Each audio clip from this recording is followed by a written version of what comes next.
Laura, ¿cómo estás? Rodrigo y Sergio desde ATP, ¿cómo andás? Bien, ¿cómo están ustedes? Bien, a ver, yo lo comparaba con la pandemia, pero vamos a meternos en la crisis económica. ¿Qué puntos en común tenés de actitudes de los sujetos sociales, de las personas? Y me parece que algo que tienen en común es esto que vos nombrás como sujetos sociales, ¿no? Ujú. Porque hay algo que tiene que ver con la subjetividad y la subjetividad tiene que ver con algo que nos atraviesa a todos en una época dada, ¿no?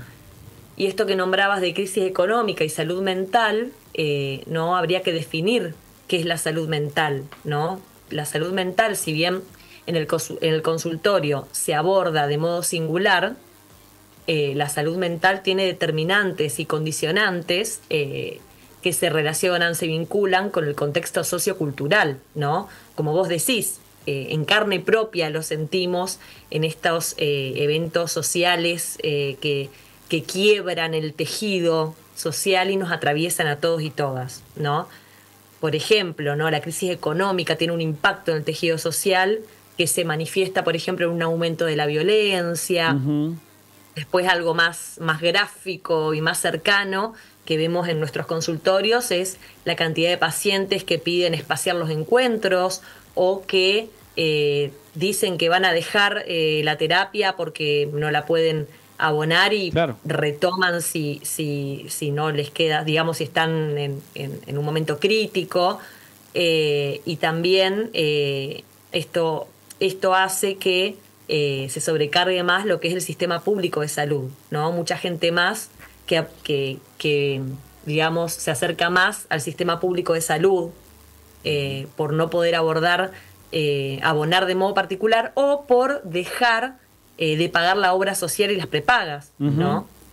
Desde el Colegio de Psicólogos tenemos convenios con obras sociales donde lo que se espera es que, bueno, que respeten el mínimo arancel ético que establecemos como colegio. ¿Cuál es Porque, eso? bueno, No me quiero meter la crisis en el económica bolsillo. también nos atraviesa como trabajadores de la Claro, salud, por eso te iba a decir, ¿cierto? no me quiero meter en el bolsillo de los psicólogos, pero ¿cuál es ese arancel, digamos, de arranque que tienen con los convenios con las obras sociales? Actualmente están 17.000.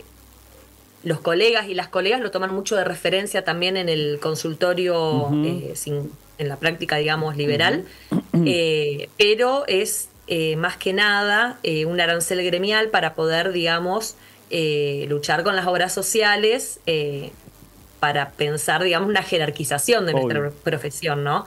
Vos tenés que pensar que el profesional se tiene que formar, pagar el consultorio, pagar la prepaga, pagar la caja del arte de curar, El alquiler. supervisiones, sobre todo apenas arrancás, y hay muchas obras sociales que por ahí no quieren realizar convenios colectivos con el colegio y realizan convenios individuales en los que acceden muchas veces por ahí colegas que están recién recibidos y que les pagan muy poco, lo cual hace que se dificulte, que bueno, que aparte de que se puedan sostener económicamente, que puedan, ¿no es cierto?, pagar su formación, su supervisión. En nuestra práctica es muy importante cuando vos arrancás, digamos, aparte de la formación constante que requiere toda profesión, poder supervisar.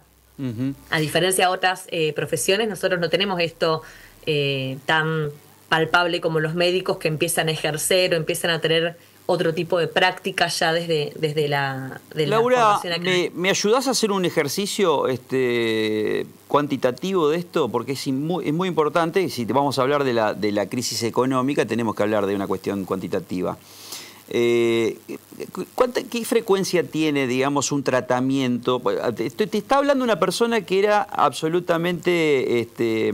negaba, digamos, las aptitudes de los psicólogos en términos de el resultado. Y la verdad que a mí me hace bien terapia, digamos. A mí me hace bien asistir, digamos, a un psicólogo. Entonces digo, dicho esto, yo quisiera saber el tratamiento que habitualmente ustedes realizan, por lo menos qué frecuencia tiene en el mes. Eso depende también del posicionamiento clínico y teórico que tenga cada profesional. Digamos, no son iguales todas las terapias.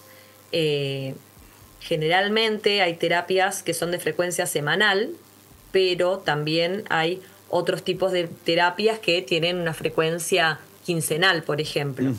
Pero el tema es que una cosa es que la frecuencia esté dada por lo que vos, digamos, tenés como criterio clínico con el paciente, donde vos construís que sería necesario, que venga semanalmente o quincenalmente.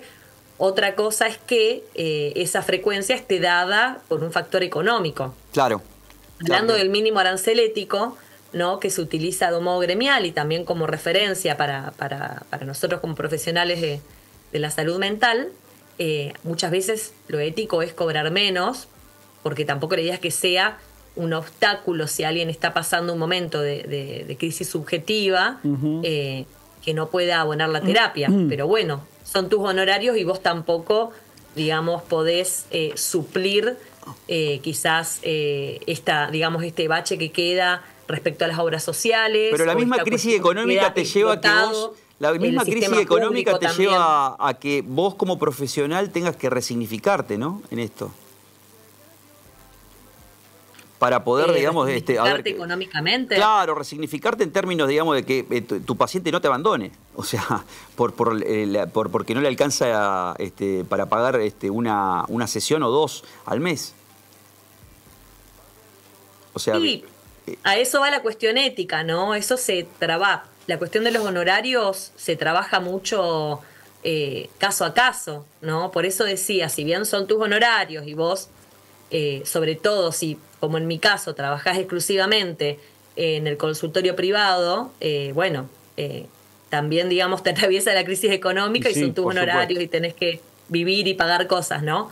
Pero no podés dejar de tener en cuenta que no trabajás con cualquier cosa, trabajás con el sufrimiento humano, ¿no? Y hay alguien que se acerca para la psiquis de una persona, algo de su padecer, y tampoco puede ser un obstáculo.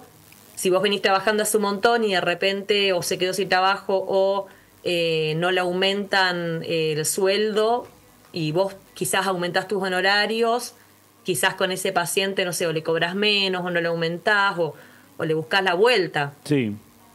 Laura, ¿está cuantificado de alguna forma? Sé que obviamente no es uniforme desde ningún punto de vista, pero ¿hay algún promedio? ¿Está cuantificado? ¿Hay algún número de personas que han abandonado terapia? ¿Hay personas que a lo mejor han pedido, che, no puedo venir todas las semanas, hagámoslo quincenalmente o hagámoslo mensualmente? ¿O de personas que se han pasado al ámbito público para seguir su terapia? ¿Hay alguna cuantificación en ese sentido?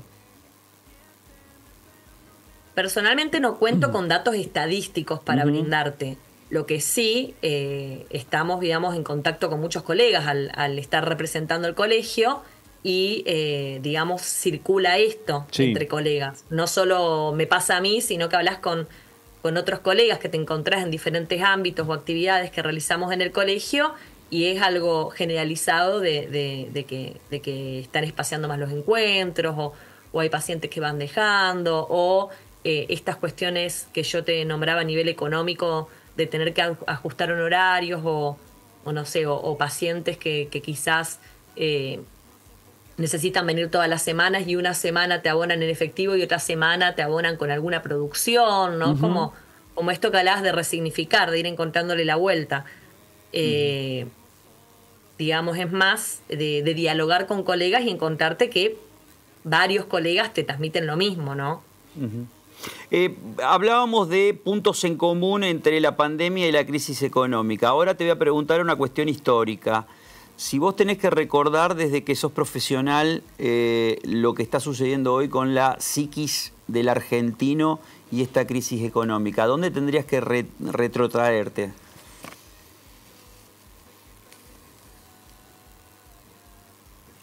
¿Es comparable con alguna etapa? Es la pandemia también. Únicamente la pandemia, ¿no? Y es lo que está más a mano y también me recuerda mucho, será porque es muy reciente, no sé, me recuerda mucho también esto que sea tan generalizado, ¿no? Tal cual. Porque, por ejemplo, no sé, otra situación, no sé, en el 2001 o cuando fue la inundación, yo en esa época era estudiante todavía, pero son situaciones que hablando con otros colegas de mayor trayectoria, también te plantean que, bueno, que es algo que impactó fuerte. Traumático. O sea, ¿podemos decir que la crisis social, económica, ¿no?, es traumática? Y se puede pensar como algo que deja, digamos, colectivamente va a dejar marcas singulares fuertes, ¿no? Bien. Muy, muy interesante esta charla, ¿eh? La verdad que siempre me pregunté, digamos, voy a ir a la última pregunta. ¿La era Milei afecta entonces así? Dije crisis económica, pero puede haber un montón de crisis económicas donde habitualmente los argentinos nos acostumbramos o naturalizamos y nos resignificamos, somos mucho más resilientes, porque la Argentina tiene vaivenes económicos por lustro, quizás algunos dicen por décadas. Pero la verdad, la era Milei es sinónimo de del comienzo de una crisis. Del comienzo de un problema de psiquis que genera la crisis económica. Y yo escucho en muchos pacientes, digamos, algo que se repite mucho, es digamos, lo que genera la incertidumbre a nivel laboral, no solo la crisis, porque pacientes que o tienen hijos, hijas o ellas mismas trabajan en el Estado y no saben si van a seguir o no, o la incertidumbre. Situaciones laborales de mucha incertidumbre también, lo cual genera muchísima angustia, ¿no? De no saber si vas a tener trabajo o no, digamos. Incluso esto pasa también con colegas, ¿no? Que hemos presentado notas desde el colegio, donde, bueno, se ve afectada su continuidad laboral. Laura, ha sido un gusto poder conversar con vos, ¿eh? Muy, muy, muy, muy interesante. Muchas gracias. Bueno, muchas gracias. Después, por último, algo que quería aclarar, hablando de salud mental, ¿no? Que también es muy importante acudir a profesionales de la salud mental. Es fundamental. Sí, es fundamental. Porque, digamos, nosotros, digamos, tenemos la formación para poder garantizar que hay alguien que sabe de psicopatología, que se formó y que te puede, digamos, brindar un espacio cuidado, ¿no? En todo esto que decía, acerca de, bueno, los marcos legales que hay para nuestra práctica, esta supervisión que nosotros éticamente debemos tener, sobre todo apenas nos recibimos, ¿no? Para tener en cuenta, porque hay mucha oferta por ahí y de terapias, y está bueno también cuidar nuestra salud mental yendo, bueno, a profesionales que están formados para poder abordar para ese fin la problemática que estés presentando, ¿no? Laura, un saludo grande. Bueno, muchas gracias.